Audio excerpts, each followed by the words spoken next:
Welcome to the Enchanted Library, where we turn the pages of books, beautiful and old, living and magical. It's time to curl up, get cozy, and join us on an adventure.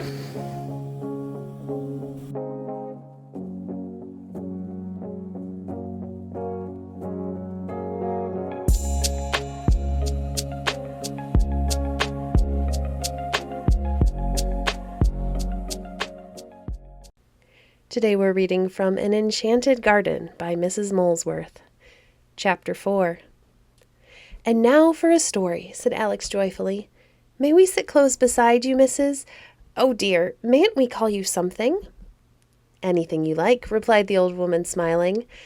"I know," cried Alex. "Mrs. Caretaker. Will that do? It's rather a nice name when you come to think of it." "Yes," agreed their old friend, "and it should be everybody's name, more or less, if everybody did their duty. There's no one without something to take care of." "No," said Rafe thoughtfully, "I suppose not. Draw the two little stools close beside me, one at the right, one at the left, and if you like, you may lean your heads on my knee. You'll hear none the worse." "Oh, that's beautiful," said Alex. "It's like the children and the White Lady. Do you know about the White Lady?" she went on, starting up suddenly. Mrs. Caretaker nodded. "Oh, yes," she said. "She's a relation of mine. But we mustn't chatter any more if you're to have a story." And the children sat quite silent. Click, click went the knitting needles. The Story of the 3 Wishes. That was the name of the first of Mrs. Caretaker's stories. Once upon a time there lived 2 sisters in a cottage on the edge of a forest. It was rather a lonely place in some ways, though there was an old town not more than a mile off, where there were plenty of friendly people. But it was lonely in this way, that but seldom of any of the townsfolk passed near the cottage, or cared to come see the sisters, even though they were good and pretty girls, much esteemed by all who knew them. For the forest had a bad name. Nobody seemed to know exactly why, or what the bad name meant, but there it was. Even in the bright, long summer days, the children of town would walk twice as far on the other side to gather posies of the pretty woodflowers in a little copse, not to be compared with the forest for beauty, rather than venture within its shade. And the young men and maidens of a summer evening, though occasionally they might come to its outskirts in their strolls, were never tempted to do more than stand for a moment or two glancing along its leafy glades. Only the sisters, Arminel and Chloe, had sometimes entered the forest, though but for a little way, and not without some fear and trembling. But they had no misgiving as to living in its near neighborhood. Custom does a great deal, and here in the cottage by the forest side they had spent all their lives. And the grandmother, who had taken care of them since they had been left orphans in their babyhood, told them there was no need for fear, so long as they loved each other and did their duty. All the same, she never denied that the great forest was an uncanny place. This was the story of it, so far as anyone knew. Long, long ago, when many things in the world were different from what they are now, a race of giants, powerful and strong, were the owners of the forest. And so long as they were just and kindly to their weaker neighbors, all went well. But after a while they grew proud and tyrannical, and did some very cruel things. Then their power was taken from them, and they became, and as a punishment, as weak and puny as they had been opposite. Now and then, so it was said about the countryside, 1 or 2 of them had been seen, miserable-looking little dwarfs, and the seeing of them was the great thing to be dreaded, for it was supposed to be a certain sign of bad luck.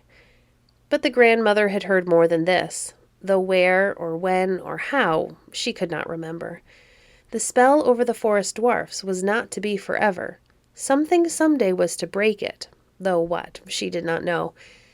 "And who can tell," she would say now and then, "how better things may come about for the poor creatures? There's maybe a reason for your being here, children. Keep love and pity in your hearts, and never let any fear prevent you doing a kind action if it comes your way." But till now, though they had gone on living in the old cottage since their grandmother's death in the same way, never forgetting what she had said, Arminel and Chloe had never caught sight of their strange neighbors. True, once or twice they had seen a small figure scuttling away when they had ventured rather further than usual along the forest paths, but it might have been only some wild wood creature, of whom, no doubt, there were many who had their dwellings in the lonely gloom. Sometimes a strange curiosity, really to see one of the dwarfs from themselves, would come over them.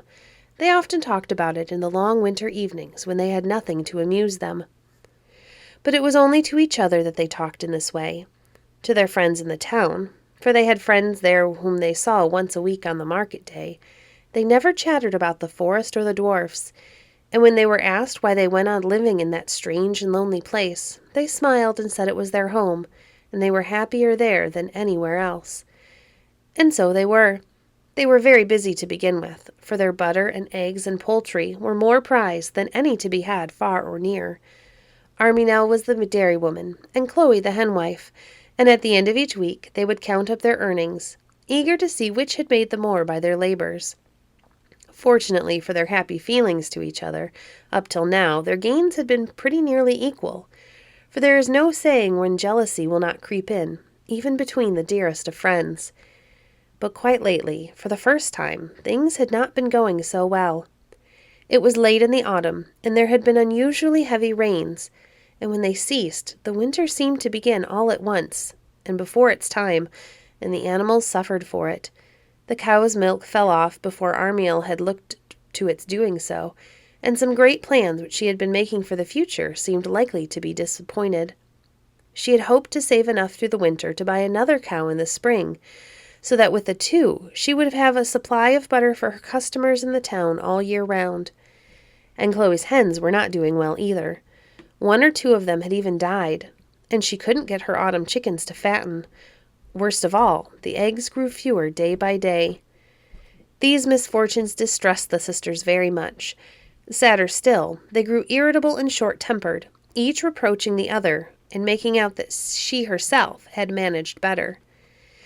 "It is all your want of foresight," said Arminel to Chloe one market day, when the egg basket looked but poorly filled. "Everybody knows that hens stop laying with the first cold. You should have potted some eggs a few weeks ago when they were so plentiful." "My customers don't care for potted eggs," said Chloe. "Till now I have always had a pretty fair supply of fresh ones, except for a week or two about Christmas time. How should I have known this year would be different from other years? If you are so wonderfully wise, why did you not bring Strawberry indoors a month sooner than usual? It is evident she has caught cold. You need not sneer at my eggs when you count your pats of butter. Why, they are not above half what you had 2 months ago." "When you manage your own affairs properly, you may find fault with mine," said Arminel snappishly. And they felt so unamiable towards each other that all the way to market and back they walked on separate sides of the road without speaking a word. Such a state of things had never been known before.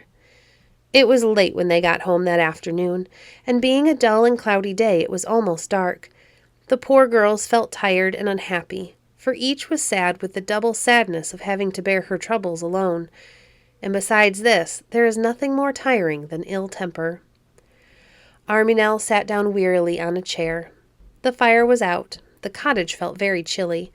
The one little candle which Chloe had lighted gave but a feeble ray. Arminel sighed deeply. Chloe, whose heart was very soft, felt sorry for her, and setting down her basket, began to see to the fire. "Leave it alone," said her sister. "We may as well go to bed without supper. I'm too tired to eat, and it's just as well to get accustomed to scanty fare. It is what is before us, I suppose." "You need not be quite so downhearted," said Chloe, persevering in her efforts. "Things may mend again. I sold my eggs for more than ever before. It seems that everybody's hens are doing badly. I'll have the fire burning in a minute and some nice hot coffee ready. Then you'll feel better." But Arminel was not so easily consoled. "If you've done well with your eggs, it's more than I did with my butter," she said. "Dame Marjorie, the housekeeper from the castle, says she'll take no more from me if I can't promise as much as last year. She doesn't like to go changing about for her butter, she says, and mine was enough for the ladies." "I'm sure you've enough for 2 ladies still," said Chloe. "Yes, but if I don't keep a little for my other customers, they won't come back to me when I have plenty again," answered her sister, who seemed determined to look on the black side of things. Then, unluckily, in spite of Chloe's care, the cold and damp of the chimney made the fire smoke. Great clouds puffed out, almost filling the kitchen. "I wish you would let me go to bed," said Arminel hastily. And Chloe's patience being exhausted, she retorted by calling her sister unkind and ungrateful. The smoke was very disagreeable, no doubt. Arminel opened the window wide to let it clear off. The wind was blowing from the forest, which lay on this side of the house. All looked dark and gloomy, and Arminel gave a little shiver as she glanced out. Suddenly she started. "Chloe," she said, "did you hear that?" "What?" said Chloe. "A cry. Yes, there it is again, as if someone were in great trouble." Chloe heard it too, but she was feeling rather sulky and contradictory. "It's nothing," she said. "Only a hare or some wild creature. They often scream." And she turned back to the table where she was preparing coffee. But though the room was now pretty clear of smoke and the fire was behaving better, Arminel did not close the window. She still stood by it listening. And again there came the strange, shrill, yet feeble cry, telling unmistakably of anguish, or whether of beast or man, no one could have told. And this time Chloe stood still with the kettle in her hand, more startled than she had been before. "Sister," said Arminel decidedly, "that is not the squeal of a hare. It is something worse. Perhaps some child from the town may have strayed into the forest and got benighted. It is possible, at least, and the forest is not like other places. Who knows what might happen to one astray there?" "What could we do in such a case?" said Chloe. "We're not all-powerful." She spoke more out of a little remaining temper than from cowardice or indifference, for like her sister, she was both brave and kind. "Remember what our grandmother said," said Arminel, and she repeated the grandmother's words. "Never hang back from doing a kind action. No harm can come to you while you love each other and do your duty. I am going alone to the forest if you will not come," she went on, and she turned toward the door as she spoke. "Of course I will come with you," said Chloe, reaching down her mantle and hood which she had hung up on a nail. "Close the window, Arminel," she said. "I'll leave the coffee on the hob. The fire is burning nicely now, and we shall find it bright and warm when we come back." As they stepped outside, closing the door behind them, the cry broke out again. Tired though they were with their long day at market, the sisters set off running. 2 or 3 fields lay between them and the edge of the wood, and part of the way the ground was very rough, but they were nimble and sure-footed. And as ever as they ran, came the cries, feebler yet more distinct, and before long they could distinguish the words, "Help! Comrades, help!" "It is not a hare, you see," said Arminel. "No, indeed," answered Chloe, and both felt a thrill of fear, though they only ran the faster. The cries, though now they grew rarer, became indeed mingled with groans, still served to guide them. Soon they were in the midst of the trees, making their way more by a sort of instinct, for it was almost dark. Suddenly a ray of moonlight glimmered through the firs, and a few paces in front of them they saw lying on the ground a small dark object, writhing and groaning. Just here the trees were not so thick. It was like a little clearing. The girls stepped onward cautiously, catching hold of each other. "It is," whispered Arminel. "Oh, Chloe, it is one of the dwarfs." "Courage," murmured Chloe in return, although her own heart was beating very fast. "He seems in no state to hurt us now, if it not be a trick." The groans had ceased, and when they got close to the strange figure on the ground, it seemed quite motionless. The moonlight had grown stronger. They stooped down and examined the dwarf. His eyes were closed. His face was wrinkled and brown. He was brown all over.